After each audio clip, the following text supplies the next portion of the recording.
It's apple season, and everywhere you turn, people are dehydrating apple slices for snacking. But today I'm going to show you how to do apples a couple of different ways to make them useful for making meals in the future. And today I'm going to do a little trick about my mom's apple cinnamon sugar, and then I'm going to make some wonderful apple cinnamon oatmeal that we do for morning breakfasts. I wanted to help you get started. I'm Darcy from the Purposeful Pantry, where we talk about dehydrating and other ways to stock our pantry all the time. And today we're doing apples. And I love how these turn out, and I hope that you love them too. Okay, before we get started, let's talk a little bit about oxidation in apples. It is from the polyphenol oxidase enzyme that will react to oxygen that's introduced to it, and when you damage cells, it makes things turn a little brown. You can see here, I happen to be using galas, which tend to turn a little browner than other ones, but all will be different depending on how they were grown, what maturity it is, if it's a GMO product or not, because some GMO apples are being bred not to turn brown, so it's just like they're going to turn brown. If you care, pre-treat them. What I've got now is about 2 quarts of water that I'm going to go ahead and use some citric acid because it's what I have handy. Oops, sorry about that. You can use lemon juice, you can use pineapple juice, you can use ascorbic acid, and you can use some, what's the last one? Come on, Darcy. What's the last one? Ascorbic acid or vitamin C tablets that you can crush up and do the same thing. They all use the acid to help stop that oxidation. So I have this in the bowl. I'm just going to mix it up a little bit. Some will create a more tart addition to your apple. So lemon juice is obviously very lemony and will add a more tart flavor than if you use ascorbic acid or citric. So I'll leave a link down below where I give you all the quantity. Okay, this incredibly weird machine right here is a potato peeler that's electric that you could also use apples on too. My friend Lisa over at Sutton's Days had one of these a couple of weeks ago on one of her videos, and I thought, man, this might help me a lot. So I picked it up to try it out while I was doing this prep work, and it worked. I could do one apple. While it peeled, I could process the next, and it did cut my time to prep this stuff down by about half.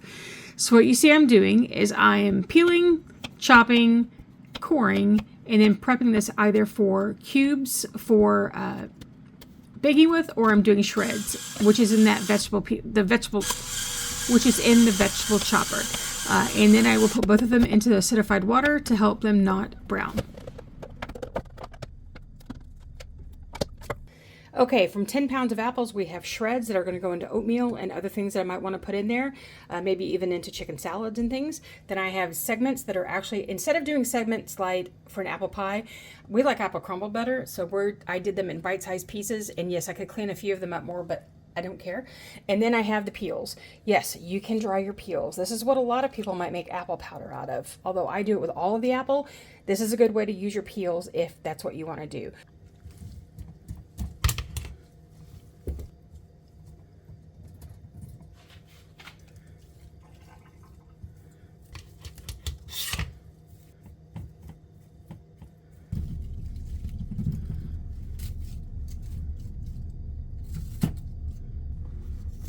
All right, I will apologize for the light. The garage lighting is not as great as the inside. So we have the apple peels.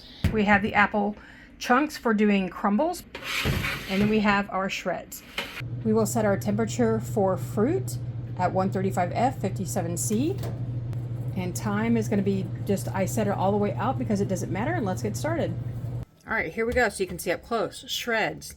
They did turn a little browner, but I don't care because they're going to be in stuff. I'm not going to have them like this. Our chunks, which are good, dry, crispy, break apart with no problem whatsoever. Then here are our peels. They are crispy and they're going to powder down just fine. Let's do that next. Before we get started, if you have an issue with having organic versus non-organic apples, because apples are on the dirty dozen list of things with a lot of pesticides, you make that choice whether or not you want to make this out of the apples that you have. I have crispy peels here that have had 2 days to dry. I'm not going to bother conditioning them because they were dry after 24 hours, but I just left them in the machine to go with everything else to make sure they were good and dry. So here we go.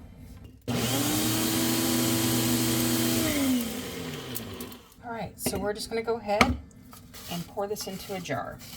Typically, I would tell you to place this powder onto a cookie sheet into the oven so that it can dry out again. You can put it back in your dehydrator if you'd like to do that too. But this has had some time to cool off here, and it's not sticky at all because it's the peels. You can use this in place of some sugar. It's quite sweet. I am going to say though that the apple powder made from full fruit, like from all of the apple, is much sweeter. Yeah, it's a big funnel for a little jar, right? Okay, what I'm going to do with this, here's something fun to do. I'm going to take my apple peel powder, place it into a jar. It is not as sweet as if you did the full fruit powder. That full fruit powder will have a much sweeter texture, but this has good apple flavor, not as much sugar. I'm going to go on in there. Then what I'm going to do is also add some cinnamon. I'm just eyeballing it, but probably about a good 2 teaspoons, maybe 3. We can be generous with this. Then I'm going to fill it with sugar. Since this powder is not as sweet as the full fruit powder, I'm adding a little bit of extra sugar to sweeten it up a little bit.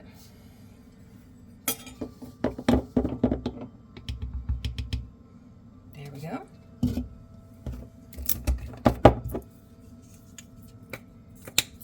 And what do I have now? I'm repurposing an old spice jar. Once you could do this in a bowl and mix it up, but that was pretty, wasn't it? And now what we have is apple, cinnamon, sugar. I grew up, my mom made cinnamon toast, where she would take bread, spread it with a little butter, sprinkle some cinnamon sugar on it, and that's what we would have. But this will have the apple flavor with it as well. So now we're going to measure what our 1 cup estimate is so that we have an idea of how we use the apple chunks later. Because when we do the measurements of 1 cup of fresh fruit or vegetables is equal to about a 1/4 cup of that same fruit or vegetable, and it equal to about 1 tablespoon of powder. It will matter about what you cut your sizes at and the bulk of them. So this one actually turns out to be, so this one volume before is 1 cup of fresh equals 1/2 cup dried. So I measure it like this. It's approximately 1/2 cup. It's always going to be approximate. You could get a few more pieces in there. So we just mark it in our journal that 1 cup before is 1 cup after, 1/2 cup after for chunk. And so for me, in my notes, I need to remember to always make that apple cinnamon sugar every time I do this, which is about 1/4 cup apple powder, 1/4 cup sugar, 3 teaspoons cinnamon. That's about what I made it, but it's always by eye, just whatever I'm doing. So you can make those notes in your note card, your journals, wherever you keep notes for it. Make those notes about your volume or the weight if you do it by weight. And if you're looking for this book, I have it in my store online. I'll leave a link down below. Okay, so I get these ready to go into storage. I'm going to do this just to break the sugar bond that's there on the mesh, because that little bit of sugar can do that. I'm also putting in some apples into some hot water so that you can see what they look like rehydrated, because you can totally use these in baking. It is not something that you can only eat as a snack or as a, in oatmeal. It's not the only way that you have to. I'm going to need a bigger jar.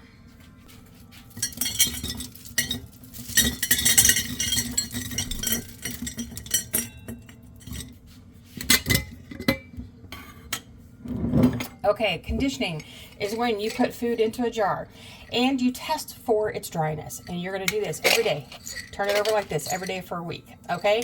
Just shake it up a little bit and let it move around.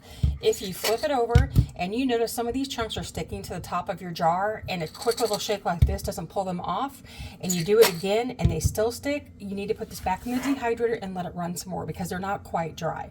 Now, over a couple of days, you might start seeing them stick like that, and a good shake will pull them off. And often what happens is the sugars that are natural in this apple are going to sometimes stick to the side of a jar, and it's just that sugar. It's okay, because if you shake it and it comes off, it's not really stuck. It's just the sugar is kind of sticking there. But if you really have to work at getting it off, or you start noticing clumps of the apples sticking together, put it back in your dehydrator and dry some more. And as always, if you find mold, if yours molds pretty quickly and you see it starting, throw everything out, because what mold is growing here that you can see is likely also growing down here that you can't see yet, and you don't want to ingest that. So that's how you do that. Now, for those of you who like to vacuum seal, it's time to vacuum seal. You can use whatever method that you like. I happen to like this because because it's quick and easy for me. Oh, that's not what I meant to do. And there we have a completely vacuum sealed jar that will not come apart. And you still put your ring on it and you're good to go. Now I want to show you what these look like rehydrated. They are getting back to the soft state that they were before when you cut an apple up and you've let it and it cooks a little bit. That's kind of what these feel like now. So if you were going to make an apple crisp or anything, you could use these. Just rehydrate them. Okay, so how do I use my apple shreds? This is what I make for morning breakfast when I'm in a hurry. Oatmeal, which is about probably half a cup of oatmeal. Then I'm going to also do about 3/4 of a cup of milk. I like mine a little on the soupy side. Then I'm going to add about it's a 1/3 of a cup of the shredded apples. That's just however much you like. So then here is some flaxseed, some cinnamon. Just do it to your heart's desire. Then I am putting a little dash of salt in, not much. I'm gonna stir it up, and then I put it into the microwave for about 2 minutes uncovered. It's always super hot when it comes out of the microwave. So there we go. That's what it looks like. I do start once during the process, so about the minute mark.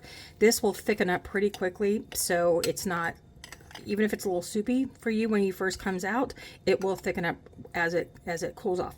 Okay, so this is the next step that I do. I add a little chopped up pecans or whatever other nut that I might have around. If you want to put some more fruit on here, you can do that as well. Then I just do a little dollop of maple syrup. Tad bit more. All right, there we go. For a little sweetness, and you don't have to add it. This is all just whatever you want, and just like that. It looks delicious, and it is oh so good, and oh so hot. Now that my oatmeal is cooled down enough that I can actually eat it, I want you to watch this video right here to find out other ways to use your dehydrated products all the time. And until I see you again next time, keep preserving.